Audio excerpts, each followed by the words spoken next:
برحمة للعالمين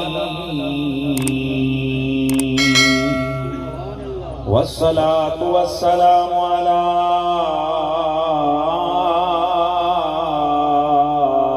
أفضل الأنبياء والمرسلين سيد الثقلين إمام الحرمين جد الحسنين محمد خاتم النبيين وعلى آله الطيبين الطاهرين وعلى أصحابه الراشدين المتأدبين كثيرا كثيرا إلى يوم الدين. أما بعد فأعوذ بالله السميع العليم من الشيطان الرجيم. بسم الله الرحمن الرحيم. وما آتاكم الرسول فخذوه وما نهاكم عنه فانتهوا. قال الله عز وجل في مقام آخر فإن آمنوا بمثل ما آمنتم به فقد اهتدوا فإن تولوا فإنما هم في شقاق فسيكفيكهم الله وهو السميع العليم. إن الله وملائكته يصلون على النبي يا أيها الذين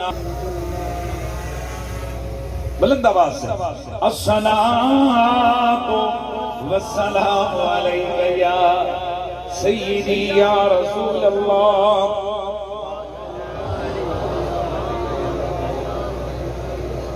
الحمدللہ آج کے یہ جو اجتماع ہے، یہ جو آستانہ ہے، آج جو اس رونق اسٹیج سادات ہیں، جو علماء ہیں، ہم بڑے غرور کے ساتھ، بڑے فخر کے ساتھ اس بات کا اظہار کرتے ہیں کہ الحمدللہ ہم مسلک حق اہل سنت و جماعت سے متعلق ہیں. اللہ تعالیٰ نے تمام امتوں میں سے حضور کی امت کو چنا، تمام نبیوں میں سے اپنے محبوب نبی کو چنا، اور تمام جہان کے اولیاء میں سے اپنے حبیب کی امت کے ولیوں کو چنا. الحمدللہ العظیم ہم اہل سنت ہیں. ہم نبیوں کی رسالت اور نبوت، ہم نبیوں کے معجزات، ولیوں کی کرامت، صحابہ کی تکریم و عزت، آل بیت کی عظمت طہارت، الحمدللہ فرشتوں کی عصمت، نبیوں کی شان عصمت، اللہ کی وحدانیت، ہم ان تمام چیزوں پر عقیدہ رکھتے ہیں. اور سنیے، ہم ولیوں کو ماننے والے ہیں. یہ کئی یہ نعرے لگاتے ہیں اور لوگوں کو ایک نعرہ دیتے ہیں، نہ میں وہ والا اور نہ میں بابی، میں ہوں علمی کتابی. بھائی بابے تیرے نصیب میں ہیں ہی نہیں، تیرے نصیب میں شیطان ہے. جن کے نصیب میں بابے ہیں نا، رب نے انہیں اپنے محبوب کا دامن کرم عطا فرمایا ہے. الحمدللہ العظیم ہم اہل سنت و جماعت ہیں، اور اہل سنت و جماعت بھی وہ لوگ ہیں جن میں سے اللہ نے اپنے ولیوں کو چنا ہے. اور ولی کا معنی ہے دوست. اور یاد رکھو، اللہ نے ہمیں اپنے محبوب کے ذریعے سے یہ ہدایت دی ہے کہ کسی گندے بندے کو دوست نہیں بنانا، کسی برے آدمی سے دوستی نہیں لگانی. تو خود ذرا سوچئے کہ جو ہمیں منع کرتا ہے کہ گندے آدمی سے دوستی نہیں لگانی، وہ خود بروں کو، بدعتیوں کو، مہربانی کریں ذرا، بدعتیوں کو، گندے عمل والوں کو، برے عقیدے والوں کو اپنا دوست یعنی ولی کیسے بنا سکتا ہے؟ لہذا یاد رکھیے جن کو اس نے ولی بنایا ہے وہ میرے اور تیرے مسلک سے ہیں۔ اس بات کی ہم ماضی کرتے ہیں کہ مسلک، عقیدہ، فکر، سوچ تیری اور میری صداقت والی ہے، وگرنہ اللہ بدعتیوں اور جھوٹوں کو کبھی اپنا یار اور ولی نہیں بناتا۔ آج ایک اللہ کے ولی کے عرس کی محفل ہے اور ہم ہی وہ لوگ ہیں جو عرس مناتے ہیں، ہم ہی وہ لوگ ہیں جو یار ایسے نہیں، یہ جو یہ لہجے یہ بھی سنیے والا، یہ ججو ججو کپڑی نہیں اچھی لگتی، در بولیے او بھائی ہم حسین کے ماننے والے ہیں اور حسینیوں کے سر جھکے جھکے اور ججو ججو دین کے مسئلے پہ نہیں ہوتے، حسینی تختہ دار پہ چڑھ کے بھی ہاتھ کی صدا لگاتے ہیں۔ ہم ہیں حیدر کرار والے، ہاں ہم ہیں محمد مختار والے، ہم ہیں اصحاب اخیار والے، ہم ہیں محمد کی آل اطہار والے، کہ چوٹ میں ہم بڑے کھل کھلا کے کہتے ہیں اللہ تیرا شکر ہے تو نے ہمیں منکر نہیں بنایا، ہمیں اپنے پیاروں کا عاشق اور محب بنایا ہے۔ گرامی المرتبت حاضرین و سامعین، عرس ولیوں کا ہوتا ہے۔ اچھا یہ تھوڑا سا زبان سے ذرا ماشاءاللہ چہرے کی رونق ذرا آنی چاہیے۔ عرس اللہ کے ولیوں کو ہوتا ہے۔ بعض لوگ علل اعلان کہتے نظر آتے ہیں ہم کوئی عرس نہیں مناتے۔ میں بزرگوں سے انتہائی معذرت سے ایک جملہ ضروری ڈیلیور کرنا چاہوں گا، کیونکہ ہماری پنجابی کی ایک ثقافت ہے پنجاب کی، اور وہ بات ذرا کھل کے ہو۔ اس بچوں کو بٹھا دو یار، بٹھا دو، پیچھے لے جاؤ اس کو۔ باقی حضرات کی میری تقریر کے دوران نہیں ڈسٹرب کرنا۔ ہم بات کو سمجھانے کے لیے مجھے تھوڑا سا ایک مثال دینی پڑے گی، معذرت پہلے سے بزرگوں سے کر لیتا ہوں۔ میں نے کہا ہم ہی وہ لوگ ہیں جو ولیوں کے عرس مناتے ہیں۔ میں بعد میں عرض کروں گا یہ عرس ہم نے گھر سے نہیں شروع کیا، یہ بھی ہمیں مدینے والے آقا نے سکھایا ہے۔ ہم ولیوں کے عرس مناتے ہیں۔ کئی کہتے ہیں جی ہم تو اپنے بڑوں کا عرس نہیں مناتے۔ میں نے کہا تیری مثال بھی اس تیسری جنس والی ہے۔ جنہوں نے سمجھ آ گئی تو بول سکو، وہ تیسری جنس والے والی ہے کہ وہ باہر جا کر روڈ پہ کہے عرس اللہ کے پیاروں کے ہوتے ہیں، تمہارا کوئی ہوگا تو مناؤ گے نا۔ جن کے بڑے محمد عربی کے عشق میں گئے، جنہوں نے اپنی حیات مستعار کو اللہ کی رضا کے طور پر اللہ کی یاد میں گزارا، اور جن کے لیے قرآن نے یہ اعلان کیا ہوا تھا کہ ہم ان کو حیات طیبہ عطا کرتے ہیں، وہ حیات طیبہ گزار کر جب دنیا سے گئے نا تو فاذکرونی اذکرکم کا انہیں نشان عظیم عطا کیا گیا۔ وہ زندگی ساری اللہ کا ذکر کرتے رہے، اب قیامت تک اللہ کی مخلوق خود کا ذکر کرتی رہے گی۔ اس لیے اللہ کے نبیوں کا ذکر امام عبدالرؤف مناوی نے، اور اس کے علاوہ امام طبرانی نے اور کئی ائمہ محدثین نے یہ روایت ذکر کی ہے۔ نبی رحمت نے ارشاد فرمایا ذکر الانبیاء والمرسلین عبادہ، اللہ کے نبیوں اور رسولوں کا ذکر سنو اور سناؤ، یہ اللہ کی عبادت ہے۔ وذکر الصالحین کفارہ، ولیوں کا ذکر سنو کیونکہ یہ گناہوں کا کفارہ بن جاتا ہے۔ تو ماشاءاللہ آج یہ عرس کی محفل ہے، اور عرس ہم اہل سنت و جماعت کے ہاں کسی ڈھول ڈمکے شریعت کی حدوں کو پامال کرنے کا نام نہیں ہے۔ ایک بات ذہن میں رکھیے، شراب حرام ہے، چاہے پارلیمنٹ لاجز میں پی جائے،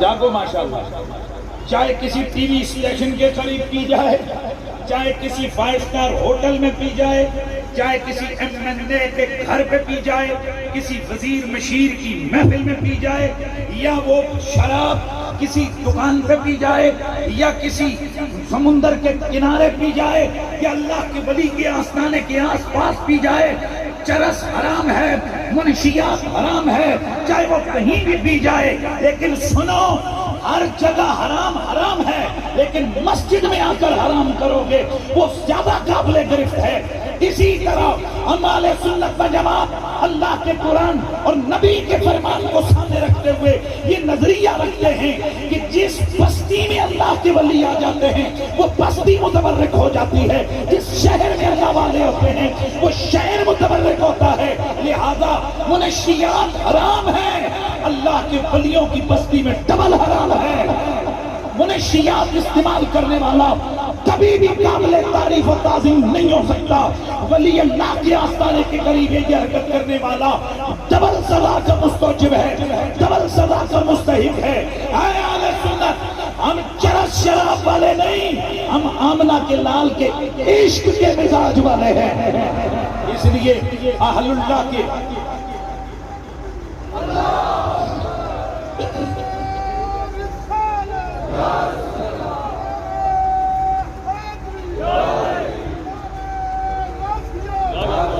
گرامی المرتبت حاضرین و سامعین، آج عرس ہے اور عرس بھی سید زادے کا ہے۔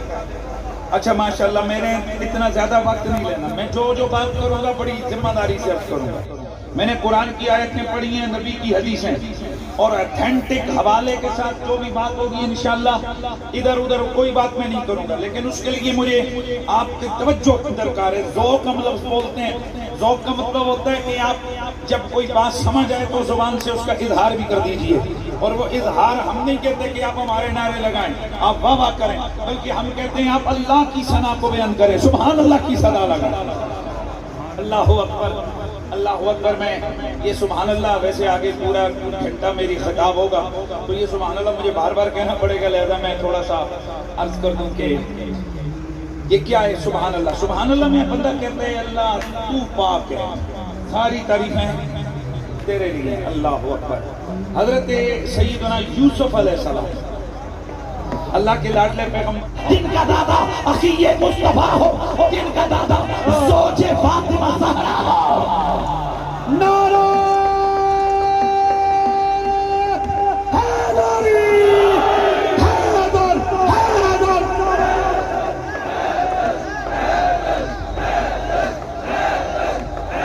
کئی لوگ کہتے ہیں دین کی بات کیا کرو، قرآن کی بات کیا کرو، یہ باپ دادے کو کدھر لے آتے ہو؟ میں نے کہا شرم کر، میں تجھے قرآن اور حدیث سے ثابت کر کے دوں گا کہ ہر ایک کے باپ دادے کو نہیں لا سکتے۔ یہ کوئی باپ دادے ایسے ہوتے ہیں کہ جن کے ذکر کے بغیر نہ تاریخ مکمل ہے، نہ شریعت مکمل ہے، نہ نصاب عبادت مکمل ہے۔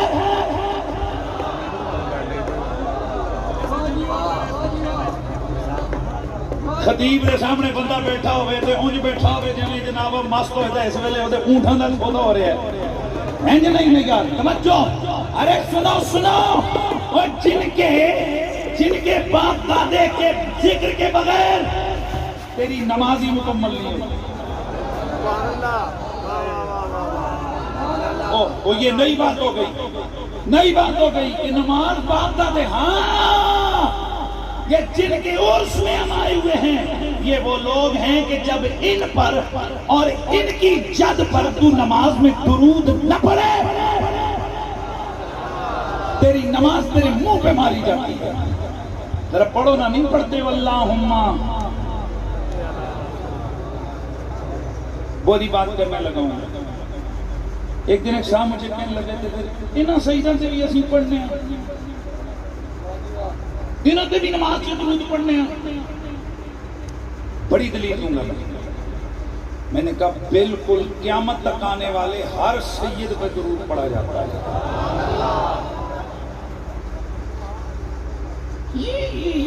یہ تو ہم تو کہتے ہیں اللہم صلی علی محمد وعلی آل محمد۔ میں نے کہا 2 منٹ روک، قرآن کی ایک آیت ہے کنتم خیر امہ، تم ساری امتوں میں سے بہترین ہو، تم تمام امتوں میں سے۔ میں نے کہا حضور آپ بھی اس میں ہیں؟ تو کیا میں نہیں ہوں؟ میں لا الہ الا اللہ محمد رسول اللہ نہیں پڑھتا، میرا کلمہ نہیں تو میں بھی تو ہوں نا۔ میں نے کہا پہلا کلمہ پڑھنے والا ابو بکر۔ ہاں میں چہرے دیکھنا چاہتا ہوں۔ اور ایک جملہ میں ان یزید صفت شمر کی اولاد کو یہ بتانا چاہتا ہوں کہ یہ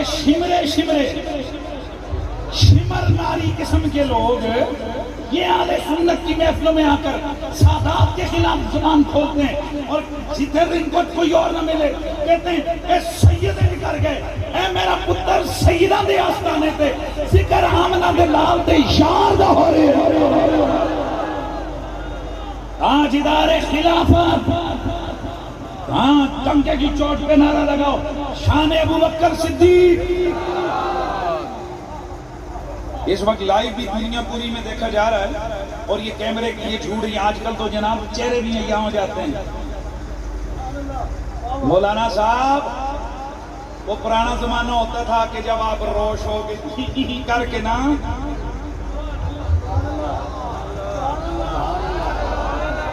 آپ ہی کر کے عوام کو خودو لگا لیتے تھے، ان کو جناب تم اپنے اس پہ کر لیتے تھے۔ اب یہ جو نا ایکسپریشن چہرے کے نا یہ کیمرہ بڑا زبردست بتاتا ہے، دیکھنے والے کو لگ پتا جاتا ہے علی کا نام لیتے ہوئے اوپر سے لے رہا ہے یا اندر سے لے رہا ہے۔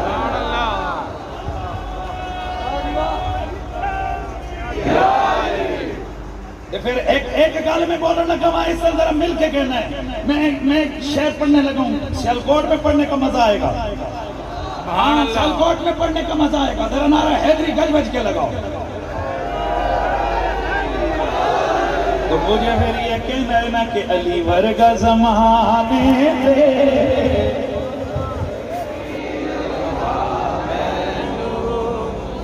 میں توڑے بھی چہرے میرے سامنے نے مہربانی فرمانا، علی ورگا زمانے دے کوئی پیر لکھا مینوں، علی ورگا زمانے دے کوئی پیر لکھا مینوں، علی پاج محمد دا کوئی پیر لکھا مینوں، علی ورگا زمانے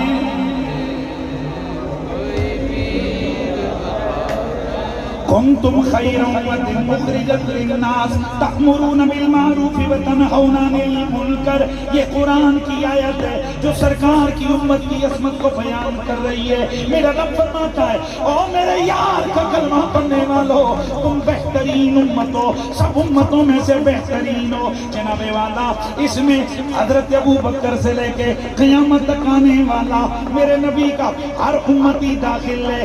کیوں؟ اس لیے کہ یہ جو امت کا لفظ ہے یہ کلی ہے اور کلی مشکک ہے، کلی مشکک ہے۔ جب امت کئی بار لفظ بولا جائے گا اس میں پہلے نمبر پہ اقوا، اقدم، اعلیٰ درجے کے طور پر جناب حضرت ابو بکر ذہن میں آئیں گے، پھر آگے یار سے پھر آگے قیامت تک ہر مومن اس کلی کا فرد بنے گا۔ اسی طرح جب آل محمد کا لفظ بولا جائے گا ٹاپ پہ اقدم، اعلیٰ، اشد اور بالا تر ہو کر پہلے نمبر پہ ذہن میں علی، زہرا، حسن، حسین آئیں گے اور ان کی تباہ میں قیامت تک آنے والا ہر سید بھی آئے گا۔ علی ورگا زمانے دے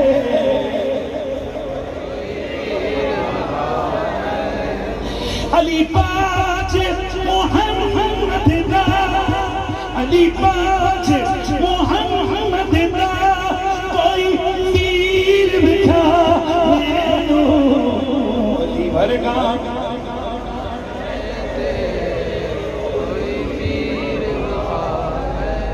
جی ہاں، ہم حضور کی آل کے بھی غلام اور حضور کے صحابہ کے بھی غلام۔ بغیر کسی تمہید کے میں اپنی گفتگو کی طرف آگے بڑھتا ہوں۔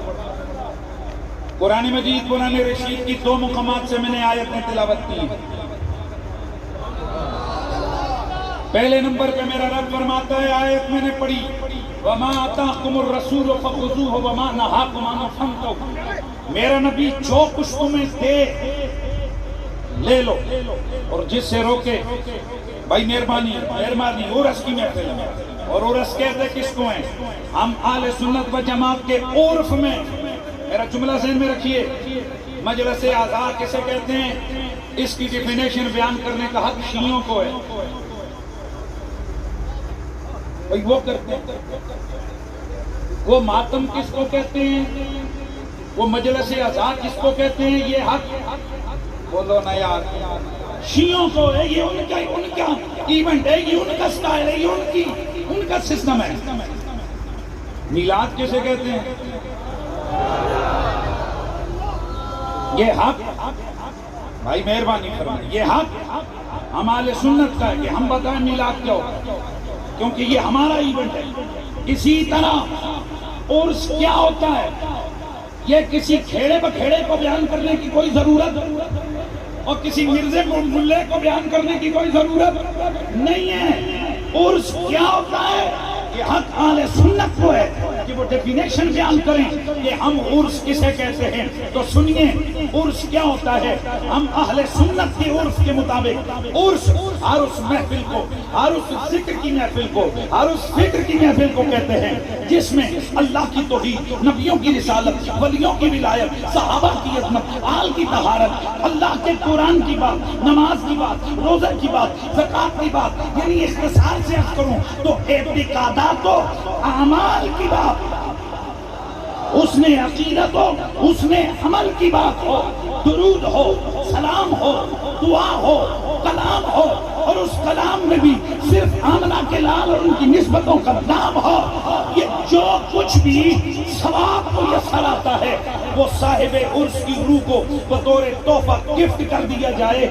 ایسی محفل جس میں اللہ کے پیاروں کا ذکر ہو، دین کی بات ہو، عقیدے کی بات ہو، شان رسالت کی بات ہو، توحید کامل کی بات ہو، مہربانی جس میں صحابہ کی عزت کی بات ہو، ولی کی کرامت کی بات ہو، ایسی محفل کو ہم اہل سنت و جماعت